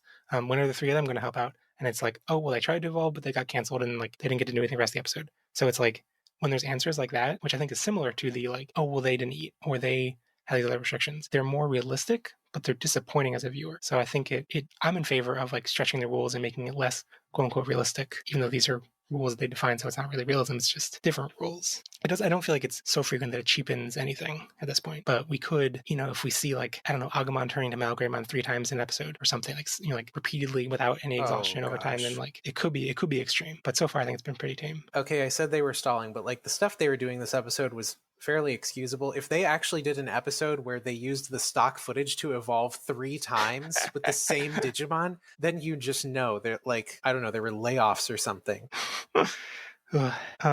Next question came in from Jahi Johnson, and they asked, do you think Ogremon was around enough to make this a satisfying conclusion for him, or do you see a return for him as a recurring friend like in the original? Personally, want him to come back for a potential Taitamon/Greymon team up down the line. I've seen this a couple different places of like hoping that Ogremon's going to evolve into Taitamon. I'm not sure where that idea initially originated from. Might be the card game. Yeah, because Taitamon is in the card game. Although on that note, in talking a lot about Booster Set 2, I don't think we really talked too much about how when you were on episode 2 of the podcast, we were talking about how like the villains in the card game might, indicate who is going to be villains in the show. Yeah. And I feel like Booster Set 2 dumping all of the adventure villains, Yeah. it could be a sign that we're going to get all those in the show, or it could just be like, here they all are, here's your nostalgia, the show's going to move on to something new. They're keeping us guessing, and like in terms of this is like slightly long-term plot talk, but I feel compelled to point out, like, we don't really know what the end game at this point is. We don't even know what Devimon gets by extending this blackout and trying to rob Tokyo of all its power. We don't know what the darkness is. We don't even know if Algamon and Devimon work for the same people or are expressions of the same thing, or where like this. We saw the sound Birdmon like hatching, I think, at the end of episode 2, or was it 3? I don't remember. I guess I didn't think of that as being Sound Birdmon. Well, it didn't look like him. When I first saw it, I thought it was actually that Digimon from the Cross Wars manga, Shademon, but I just kind of presume it has to be now because I'm not sure what else fits that shape, unless they were like playing the long game here and there's something else they're going to reveal. The Sound Birdmon, I think, are the weirdest part of the series so far, because they went out of the way to, as in the same episode they're introduced, for the kids to figure out how they work and how to nullify them, and then they haven't done that ever since. No, they haven't at all. They've just attacked the Digimon themselves, and it's like, okay, that seems like weird setup. That's very definitely weird writing. They're definitely, I mean, they are the replacement for the Black Gears. They're Devimon's minions. Right, it makes sense from that standpoint, but like, why haven't the kids remembered that they can use them? Like, I get that it might be hard to find them. Like, they're effectively a golden snitch in the game of Quidditch. Like, it could take an entire battle just to find it, maybe. They haven't been using the flying forms. In the fight with Marine... Wait, no. Gessomon. He evolves into Marine Devimon, so I just think that word. But in the fight with Gessomon, like, Bergermon was getting dragged into the water. In this past episode, Bergermon didn't do anything. And last time they were attacking the fortress, which, like, there were clearly sound Birdmon involved, but they couldn't, like, find them in the dead of night. Yeah, I guess they have been in the dead of night last episodes. And some of the Digimon are clearly not brainwashed. Like, I'm not sure if Goremon was brainwashed or not. Ogremon wasn't. Yeah, I assumed Goremon was, but who knows at this point? Yeah. I think back to the question about Ogremon being around long enough, I think that he is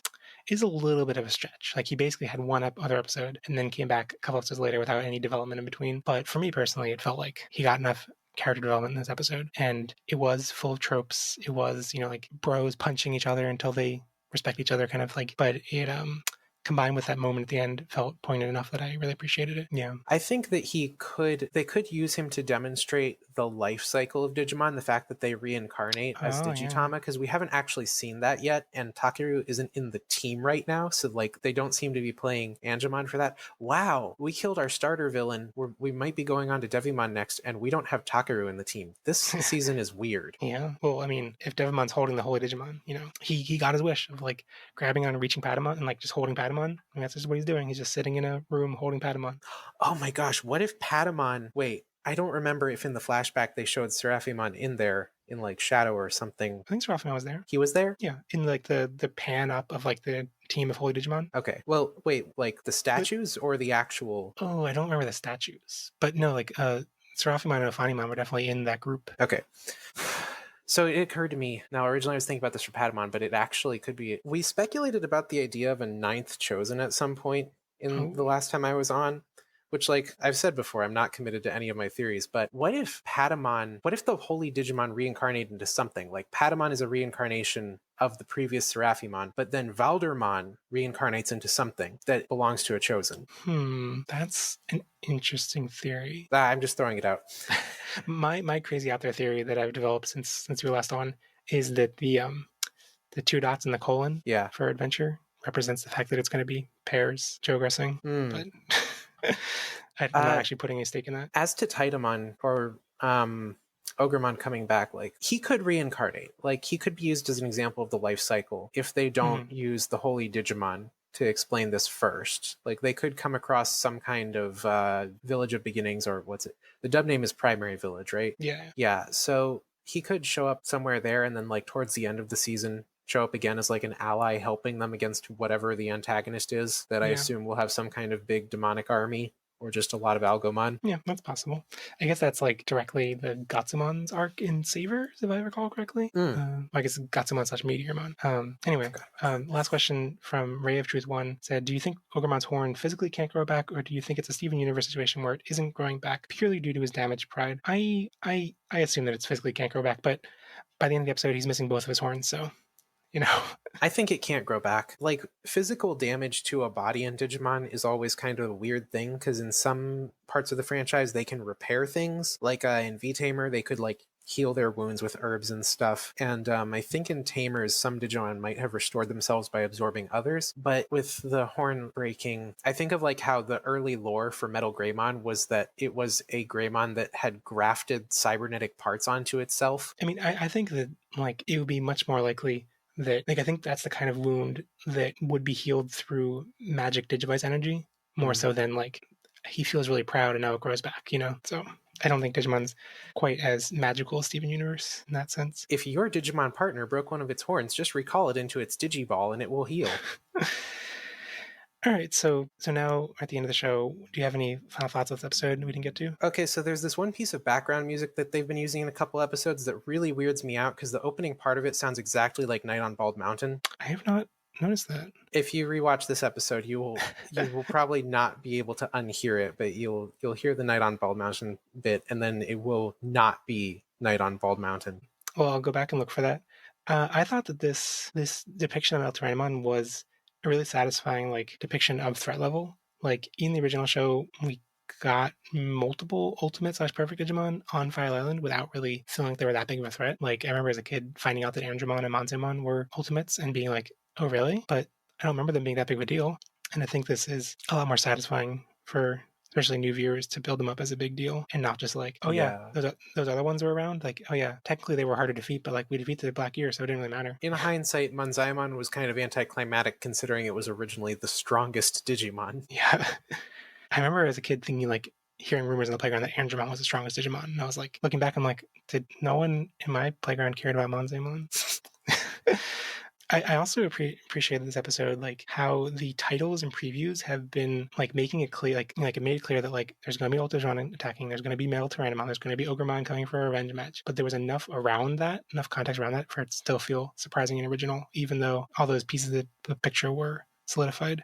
So I think they're actually being really pretty tasteful compared to old Digimon, where it would just like tell you, this episode title would have been like Metal Tyrannomon steps on Ogremon. I don't know. I just don't know how Devimon's going to fit in as a champion at this point. Yeah, so this is something that I'm wondering about. Like, Devimon is an adult, but he has perfects working for him.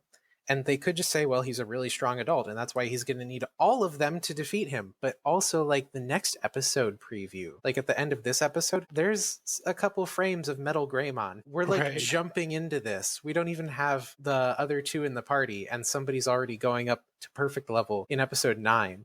I mean, how heretical would it be to the Digimon franchise for them to just say, oh, Devimon, he's a perfect level, like Waymon or Algamon or any other Digimon? They just printed a trading card where he's at adult. They're not gonna, like, that's my cynicism coming out as a merchandise person. I think that if they were gonna have a perfect level Devimon, then the merchandise that showed him would have had him as that already, because it's supposed to map for kids. I mean, they could do it. I don't think I would be, like, mad or anything. Well, but on the other hand, they did also print an Algamon that was level 3, and an Agumon that was level 4, and an Agumon that's level 5. Yeah, but we knew about those before they showed up in the card game. They were shown in the anime first through the... Yeah, I know. I just feel like it's possible that this second booster set, that Devimon, that like all those villains were there for the nostalgic older fans, and then a future set has the like, for the kids that have grown up on the new show, that take on Devimon, possibly. There's also the possibility that Devimon is not actually the one-and-done villain he was in the original series, but you know how there was that old bit of, I guess, dub fanon that maybe Devimon and Vamdemon were the same Digimon that was evolving continuously? Oh, I never heard that. Yeah, it was back in the good old days of Envision Free forums. And I mean, there's nothing like that actually confirms it. I think in the English dub, they just have the same actors maybe, but that was an idea that people were kicking around. And it's not like a serious theory. I think it was just, this could be interesting. Right. But they could go for this idea in the series that maybe Devimon will get defeated but not die and then evolve after that and become and like retain his position. Or maybe they could try to fight him and they seem to be winning, and then he evolves and they have to like flee. Yeah. Or he could like absorb some of his lackeys and then use that power to power up or something. Yeah, Venom Vandemon style. Yeah.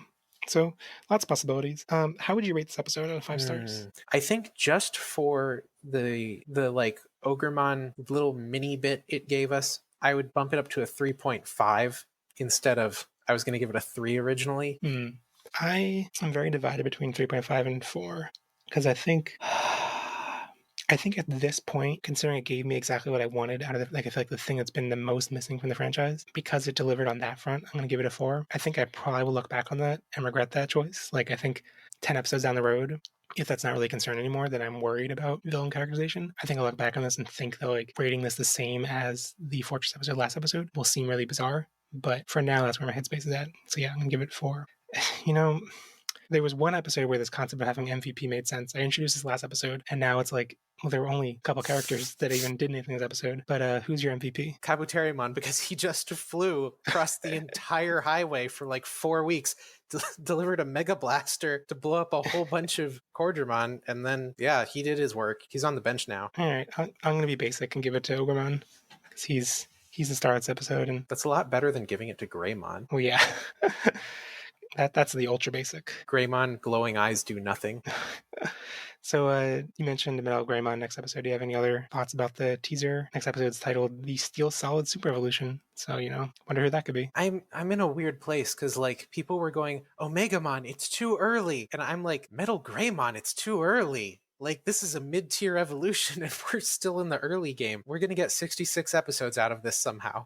Yeah, I don't know. I don't know what that means for the pacing because, but I'm definitely intrigued. Like, I think that makes me excited more so than scared because I'm hopeful that there is stuff beyond what we think of as a normal evolution route. Oh gosh, if they gave these, could you imagine if they gave these kids new evolutions that contradicted the old ones? Well, maybe what they'll do is just, they said it's 66 episodes, but it's really only 33. So the first time around, we're going to meet Hikari. She's going to meet Tailmon and everything. They're going to evolve into a Phanimon. And then the series is going to play out. It's going to reach its natural conclusion. This show's going to end. And they're going to replay the entire series, but replacing all the scenes of a Phanimon with Holy Dramon or Magna Dramon. That's how they're going to pad it to 66 episodes. And they'll also, in that version, they'll change the dub names to sub names and the sub names to dub names. So they'll call her Hikari, but they'll call it... like adult, perfect, ultimate. It'll be great. I don't like your theories, Jeff. That would be the ultimate troll move if I were in charge of the Digimon brand. I'm glad you're not in charge of the Digimon brand. People I would not trust with the Digimon brand. You, me, whoever the current president of Bandai Namco is. All right, so before I close out the show, do you have anything you want to recommend? It's not Digimon related? Yeah, so I was trying to think of things that I think Digimon fans would enjoy. And so there was this card game in Japan called Future Card Buddy Fight. And I believe I might have mentioned it last time. I definitely talked about it a little bit in my Why the Digimon card game is succeeding in Japan. And I said that Buddy Fight was on its last legs, kind of wandering the desolate wasteland waiting to die. It's finally dead. And the creator of it, Ikeda, who is also the CEO of one of Japan's largest national hobby chains, Card Kingdom, has announced that he is making a spiritual successor without Bushiroad, which is the company that actually manufactured Buddy Fight and ran it into the ground. And his new game is called Gate Ruler. And Buddy Fight is a series that I don't like it because it's too campy for me. That there's the real world and then there's the buddy world where your buddy monster comes from, and they're connected, but it's the weirdest vision of the Digimon Adventure 02 epilogue ever, where you're trying to write a series where the monsters are actually part of people's lives constantly, and there's buddy police going around arresting people for buddy crimes. But Gate Ruler is supposed to actually have a simultaneous English and Japanese release sometime in 2021, I believe, and we're supposed to get news about it in September. And Ikeda usually has a pretty good track record with actually making high quality stuff. So I think that Digimon fans might enjoy the Buddy Fight anime if they can catch it. And they're probably the Gate Ruler TCG. I know the name is dumb. He actually said he regretted naming it that because it made it hard to localize in the rest of the world. I don't like his answer because it means it'll pull you away from the Digimon TCG. Oh, the Digimon TCG is probably not coming until what? May 2021, I think. That's my earliest guess. Well, let's hope for even that. I'm going to recommend a recent event in a gacha game. Oh no. And it's the recent summer event in Grand Blue Fantasy, which by the time you're listening to this episode, it may almost be over. But I think it's worth noting just for the kind of style of Grand Blue events and how fun they are. Basically, every year in Grand Blue Fantasy, there is a summer event, sometimes even two, and it usually involves the crew going to this summer beach location and some sea monster like a giant fish, or it's usually giant fish or giant sea creatures attacking, and they always save the day and everyone's happy in the end. But this event is about someone who was around for all of those incidents and in the background and being traumatized by these giant bonito or giant random fish, and who just over time wants to have a pleasant, fun vacation in this vacation resort and has to train to become a badass warrior just to survive and to enjoy her vacation home. And it's just it's the kind of storytelling you can only do in a series that has been running so long and that builds on itself in terms of style and humor and everything.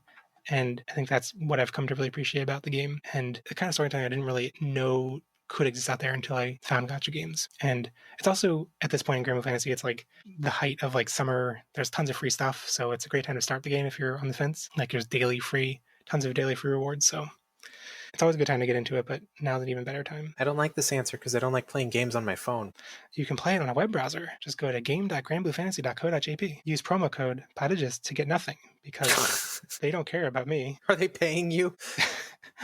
I wish they would pay me in crystal so I could get 300 rolls to get my Summer Lucio, but they are already giving away so many free rolls that I'm going to get them anyway. All right, so that brings us to the end of the show. Last week's DigiPrompt, which is the name I'm retroactively calling the segment, was what two Digimon characters that have never interacted with each other in canon would make the best pairing? So my favorite response came in from Lufa Lula, and they said Ruki plus Miyako because, one, their vibe would be like cool secret agent girl plus hacker girl. I think they would both really admire each other. Rika crushes hard. 2, their designs are both really uniquely appealing, would contrast well. 3, Randomon and Hawkmon interactions would be fun. So that's a great answer. And this week's DigiPrompt is, what one-on-one Digimon battle would you like to see get an epic Dragon Ball Z style rematch? Send your DigiPrompt responses and general feedback to podages@gmail.com, Podages on Twitter, or in the comment section of this episode on podages.com. If you want to support the podcast, it really helps us out if you leave a review on Apple Podcasts. If this is your first episode, please make sure to subscribe on YouTube, Spotify, or wherever else you find podcasts. And share the podcast with your friends who challenge you to a revenge match, but grow to respect you once you defeat them. I'm Definitely Jeff on Twitter, and you can also check out my general anime podcast, where we have recently started the new anime season, and we each week try out a new series and decide whether it looks intriguing enough to recommend to everyone, or if it's, just for the weeby people. Touya, thanks for coming on the show. Been a great time. Where can people find you online? Yeah, I had fun with it. You can find me on Twitter at Touya, T0W0YA. We'll have a link to that in the show notes because I can never find it. I have to type in Touya into my address bar and hope that it finds you. What? There's a little face in the middle of my username. You can't find that? Oh, is that what's going on? Yeah, it's it's a cringy anime Owo face. Now I see the face though. I get it. You can find me on Twitter at Touya, on Twitch at Decode Touya, and on YouTube at Maniax Channel, spelled with an X. All right, so check this all out. We'll have links to everything in the show notes. Thanks for listening, and I'll be back with another guest next week to talk about episode 10, the Steel Solid Super Evolution. Bye. Bye. And remember, never stop digivolving.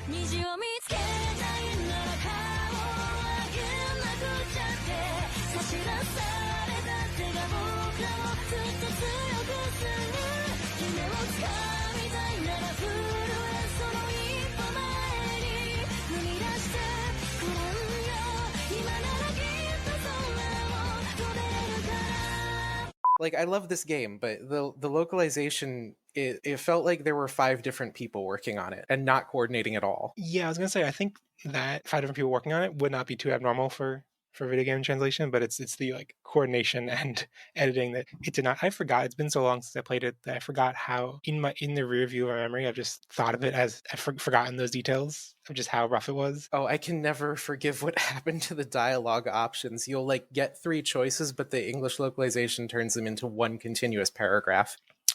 Yeah, and the whole Bakemon instead of Bakemono thing. Yeah. Okay.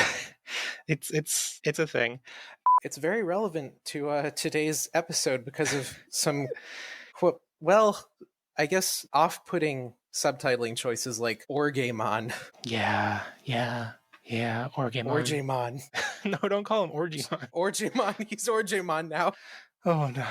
At least the one caveat, like the one silver lining to Orgamon, is that like it's easy to read that and not notice the letters have been swapped. I forget what that phenomenon is called, but where we can swap the interior of words in English and you don't notice that they've been swapped. Yeah. And so like I thought this episode was the first time they wrote Orgamon. I didn't realize that when his name was briefly on screen in episode 6, the one with Mimi, and there they used Orgamon too. So I've been noticing it the whole time, and it bothers me every time. yeah, I thought I was looking out for it because I was ready to be annoyed by it, and I didn't notice it in episode 6. So play more Digimon video games. You'll get really mad at all the names and the translation. Digimon World DS, which is the first Digimon story game in Japan, has a line that in English the main character literally says, "What an awesome Shogeki ha!" They didn't translate it. I think this is because one of the attacks in game was Shogeki ha, and they like did a find replace on that so that the attack name would be that. But then that you ended up with like an instance of Shockwave in the script getting turned into that. Oh boy. The more you learn about the Digimon localization, the less you will like it. So how are they doing it online via Discord? Are they like using webcams, or are they just like describing their moves? Oh, they require webcams. Otherwise, there could be cheating. Yeah, so they have different requirements depending on where you're going. And actually, some of the online tournaments were like officially endorsed. What happened was that like some card shops like Card Kingdom, or I think Dragoon Hakata did this, where they would open their own official shop Discord and then have separate channels for the ongoing tournaments they were going to hold. And then the official Digimon account would retweet some of them and be like, hey, we're sponsoring this. Or they would have from the Fun Digica YouTube show, they would actually have the host go into the Discord and watch people play or even participate and comment. And so they'd be like doing it over video chat basically. And the sensible thing here is that they would record those tournaments and upload them to YouTube, right? No, they're not doing that, unfortunately. That would be nice. We do have deck lists from them, thankfully. They're tweeting photos. Well, so I guess when you're talking about the fact that most games have actually veered towards more frequent releases, I guess the important factor in terms of like, is this too much content or whatever, is not how frequently it comes out, but what the rate of new cards is. Because 100 plus cards every couple months, to me that seems like a lot. But like if they have monthly releases, is it more like 20 cards every month? Is it like more extreme than that? Actually, hold on one sec. I have to Google a number because I'm sorry. It's hard to look up on the spot. Sorry. This was not on my dossier. I did not think you would ask this question. Well, that's okay. I mean, just from a vibe standpoint, like, does this feel like a game that to you is like has a ton of cards, is like pumping them out at a faster pace than normal? No, absolutely not. It does not, because so like in Vanguard, I think we would get the original sets were like 60-ish cards, and then sometime around set 6 in 2012, it went up to 100 cards per month, and that was still, or no, it wasn't monthly at that point, sorry. It went up to like 100 cards per set, and that was still like manageable. Vanguard, I think, is still hovering around that amount of content, but the thing is that like the set sizes are actually smaller in these Japanese games than in some Western ones. Like I remember Magic the Gathering had some sets where it just seemed like there were 200 or more cards in them, and I'm not as familiar with Magic as I should be as a supposed trading card expert, but that seemed like too much content. The thing with Digimon is that like if you can it's actually kind of hard to mix the decks. There have been some successful 2-color or even 3-color decks, but they're a very small minority compared to people that are just running blue or just running red. And so it's very easy to like chunk the new set releases and just look at, here's all the blue cards. How do these factor into the existing blue cards? Here's all the red cards. How do these factor into the existing red cards? So in that sense, if the new sets are about the same size, and if they stabilize at this 6-color count, then it would be like about 20 per color each set. So yeah, that doesn't seem like overwhelming. That's like with each set, you can think about how to factor those into your play style or not. Yeah, and at this point, like I don't think that they necessarily need more colors, so we may just stabilize around the 6 we have. I could see them, I don't know, adding a pink or something. Oh, I hope not. My colorblind eyes are already struggling with the purple versus blue. I don't need pink for. Sorry, Jeff. Card games are not very accessible. If they have pink and gray, then I will have no hope. Well, it's kind of harder in Digimon, I guess, because they don't actually say the color on the card as like a word. Yeah, they could have a symbol. Anyway, that's something I hope that maybe they could add in the future. But that would be nice if they had, because they have lots of other ancillary information. So why not the color? I guess it's because it doesn't have like a formal name, so it feels. I mean, But the cards that have effects that require, they have like a, like consistent naming scheme for how you refer to other blue cards or other purple cards, right? I hate to say this, but they are assuming the player base is not colorblind. They, Oh yes. I mean, that is the reality. Well, okay, not getting too far into like the ideology of accessibility, but the making things more accessible for people who have, like in this case, slight visual impairments. It doesn't just benefit the people who have the visual impairments, it benefits everyone, because then at a glance, I've heard even people who are not colorblind, they at a glance look at the blue and purple cards in the set and they're like, oh, I need to look at it carefully. But I don't think that quite applies to a card game where, like, if you're a competitive player, you would already have memorized the cards anyway. So like, Yeah. you're not really going to need to look at the thing to identify the color. Well, and like, I think that they should label it in some way. I think that Bandai's perspective was probably that, oh, we weren't even thinking about putting the word purple on a card that is purple because we didn't think about it. Right, like it makes more sense when it's an element or like some other kind of. Like in Vanguard, they have clans, so of course, there are like colors you can identify the nation a card is from, but mainly people are looking at text where it will say like this card is a Royal Paladin, this card is a Neonectar, and we don't have formal names for the Digimon groups like that. It's just red, purple. Right, like I assume one of the appeals of using the colors is that they don't need to identify them by like a clan name or a realm name or anything. Yeah, they assumed it was universal, but it's not. I don't know the meta enough yet to know like how valuable memory is. I'm still analyzing the set 2 meta. The big change is that like before set 1 came out, people were trying to leave their opponents with only 1 or 2 memory each turn. Like they were rationing very closely. But after set 1 came out, you got the new Tamer cards that said if you have less than 3 memory at the start of your turn, make it 3. So you're now guaranteed memory as long as you have those out. And because of that, people are playing a lot more higher cost cards like Gaia Force, the card that costs 8 memory and just destroys a card on the field. People are now actually playing that because oftentimes they're in a situation where they have 4 memory and they can just rationalize, oh, well, it's only giving the opponent 1 more memory, and also I just blew up this Digimon they spent 3 turns building up. Yeah, I'm really intrigued to see that over the long term, because like effectively by like giving yourself more memory, you're like you're like incentivizing the other player to do more on their turn by having that Tamer card out. So like I wonder if it might, flip back and people would avoid using those Tamer cards because then they incentivizes them to be so. I think that they can't get away from that too much because you kind of need them. You don't want to be in a situation where the opponent has the freedom to only give you 1 memory every turn and you don't have any big plays to make without putting them up to like 7 or something. But actually the metagame has shifted really far in favor of blue, so a lot of people don't like that All Force came out because in the beginning, like in May, you were seeing something like I want to say 40% red dominance. I actually have charts I can send. But in June, that shifted and blue became the dominant deck, with red being like the number 2.